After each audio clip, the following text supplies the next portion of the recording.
Assalamualaikum warahmatullahi wabarakatuh. Sebelumnya, perkenalkan nama saya Walinda Pangastuti dengan MPM 221705108. Di sini saya akan menjelaskan tentang materi teori bahasa otomata. Materi kali ini saya akan menjelaskan tentang penyederhanaan CFG atau Context Free Grammar. Nah, jadi sebelumnya ada beberapa hal yang harus kita perhatikan ya untuk penyederhanaan CFG ini. Yang pertama, ada 3 penyederhanaan dilakukan bersama pada suatu CFG. Jadi ketika ada turunan produksi, maka ketiga teknik ini akan dilakukan secara bersamaan. Nah, sini kan penghilang useless, unit, dan epsilon. Ya, atau yang himpunan kosong gitu ya.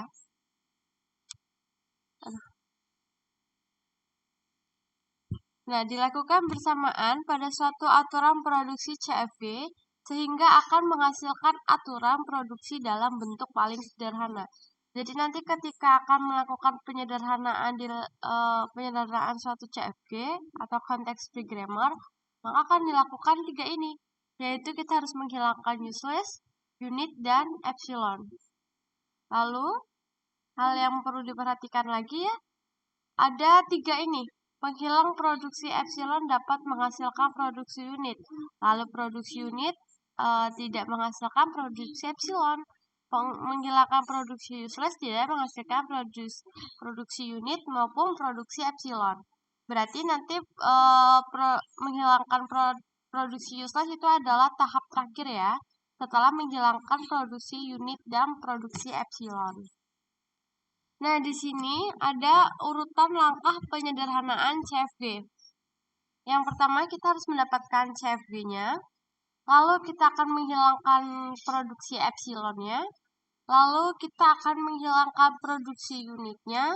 Dan kita akan menghilangkan produksi useless-nya. Lalu setelah kita melakukan urutan penyederhanaan ini, ketiga ini, kayak syarat di atas ya. Nah, maka kita akan menghasilkan CFG yang sudah disederhanakan. Jadi, CFG yang sudah disederhanakan ini melalui proses-proses ini ya. Nah, di sini sudah ada contoh studi kasus tentang penyederhanaan CFG. Penyederhanaan terhadap sebuah aturan produksi ini CFG-nya ya. Di sini ada S menghasilkan A besar atau C besar, B kecil, dan D kecil. A besar menghasilkan B besar, B kecil, atau epsilon. B besar menghasilkan A besar, B besar, atau D kecil. C besar menghasilkan D kecil atau E kecil. Nah, di sini itu kita menghilangkan untuk yang pertama, tahap pertama itu kita menghilangkan produksi epsilon. Berarti di sini di mana ada epsilon? Maaf. Di sini ada epsilon itu di bagian A. A menghasilkan B besar, B kecil, atau epsilon. Nah, menghilangkan produksi epsilon berarti epsilonnya dilainkan. Berarti A hanya menghasilkan B besar, B kecil. Lalu, ini kan ditaruh nih produksinya di sini. Kenapa ada A? Ya karena A ini. A-nya dipindah ke semesta.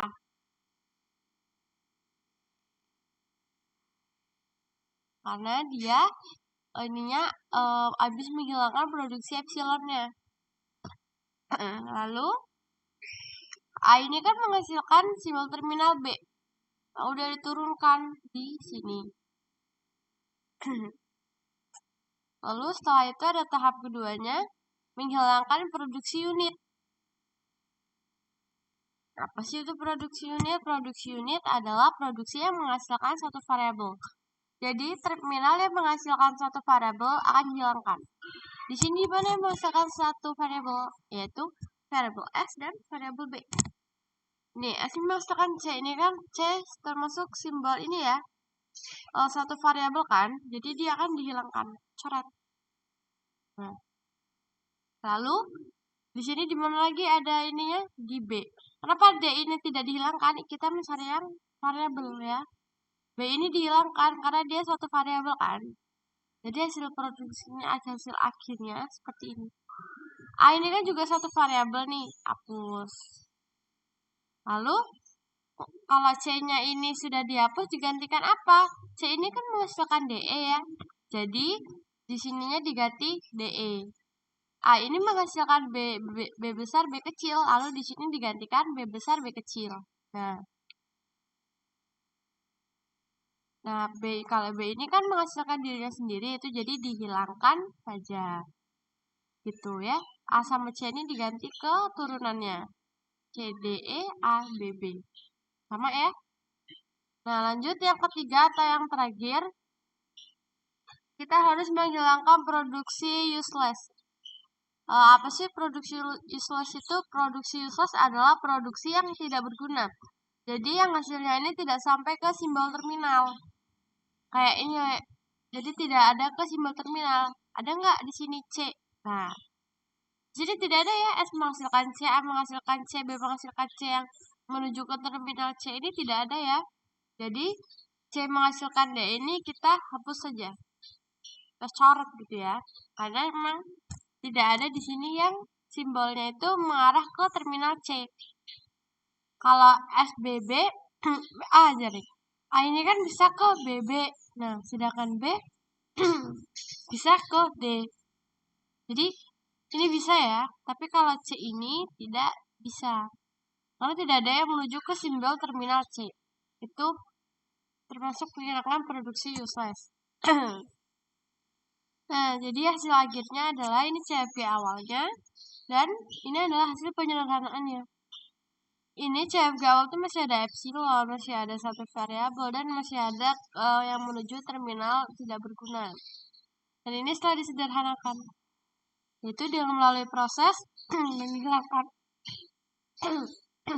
menghilangkan epsilon, menghilangkan unit, dan menghilangkan useless. Sekian penjelasan dari saya. Jika ada kesalahan dalam menjelaskan, saya minta maaf. Assalamualaikum warahmatullahi wabarakatuh.